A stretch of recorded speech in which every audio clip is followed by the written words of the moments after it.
Fernando Diniz está falando. Ó, chegou o Diniz, olha só. Vamos ouvir então? Eu tô ansioso pelas explicações. Vamos ouvir pelo menos a primeira, né? A análise do Diniz quanto ao jogo. Ele né? é técnico do Fluminense e da seleção brasileira, bicho. É pouca coisa, não, irmão? Fala aí, Diniz. Boa noite, Diniz. Primeiro tempo do Fluminense acabou sem chutes a gol e no segundo tempo veio os 2 gols do Atlético. Só análise da partida depois desse resultado. Não entendi o que você falou no começo. Primeiro tempo não teve nenhum chute do Fluminense ao gol do Atlético e no segundo tempo aconteceram os 2 gols. Qual que é a sua análise? O que mudou de um tempo para o outro?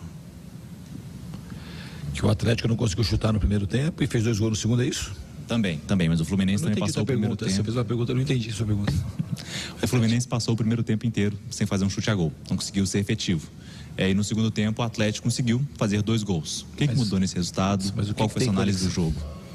O que tem sua conexão da tua pergunta? O Fluminense conseguiu chutar e o Atlético depois chutou no gol? É isso mesmo que você está falando? O Fluminense não conseguiu chutar no gol e o Atlético chutou no segundo tempo? Sim. E o que mudou? Só análise do resultado.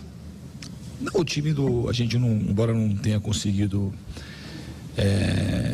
produzir chances muito claras no primeiro tempo, o time também nos sofreu muito pouco. Foi um jogo mais estudado, mais amarrado. No segundo tempo a gente voltou com uma postura um pouco mais agressiva e acabou tomando um gol de bola parada e depois um outro erro que a gente não costuma cometer.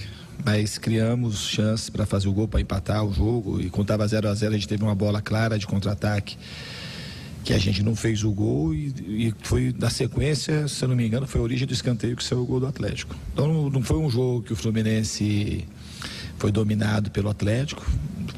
A gente não, embora, como você disse, não tenha chutado bola no gol no primeiro tempo, a gente não fez um jogo ruim.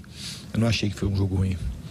Diniz, tenho 2 perguntas. A primeira era se você estava no seu planejamento colocar o Arias no jogo ou se isso foi pelo contexto mesmo do jogo. Não, o Arias ele tinha a possibilidade de entrar, jogar 45, no máximo 45, ou jogar 30, como foi? Estava tudo planejado. O Martinelli e o André iam jogar e o Arias ele ia jogar no máximo 45, estava dentro do planejamento. E a outra, não sei se você conseguiu ver na hora, que teve uma discussão no banco entre o Keno e o David Braz, quando o David Braz foi substituído, os 2 bateram boca. Eu não sei se você viu alguma coisa no vestiário, se teve algum clima estranho, porque um botou o dedo na cara do outro, ficaram discutindo ali, foram separados. Você ficou sabendo de alguma coisa? Não, eu não vi, nem tô tomando conhecimento disso agora, mas não é uma coisa que me incomoda, porque eles se dão muito bem, são jogadores que têm afinidade e vai se resolver tranquilamente. Tá aí o Fernando Diniz. Uma certa dificuldade para chegar num consenso na primeira pergunta, mas enfim. Mas deu tudo certo. O Diniz falando sobre o jogo, analisando o jogo, alguns elogios aí ao Atlético no fim das contas. E evidentemente, o Diniz também não começou no futebol semana passada. Nessa polêmica aí do Keno com o David Braz, não vi, irmão, desculpa, tá? Não vi. Mas também tá tudo certo, segue a vida, os caras se gostam bastante.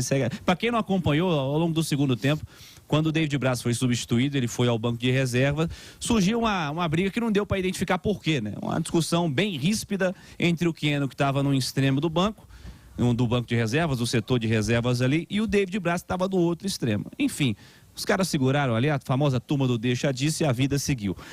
Mas enfim, quem venceu foi o Atlético, Léo Figueiredo. E o Paulinho marcou 2 vezes. E o Galo fez um segundo tempo, Cirilo, muito melhor do que o primeiro. E quando você tem jogadores como Paulinho e Hulk, mesmo com dificuldades, os caras aparecem. Paulinho foi o melhor em campo, não tem como, meteu 2 gols, é o rei da arena o Paulinho, mas o Hulk jogou barbaridade no segundo tempo.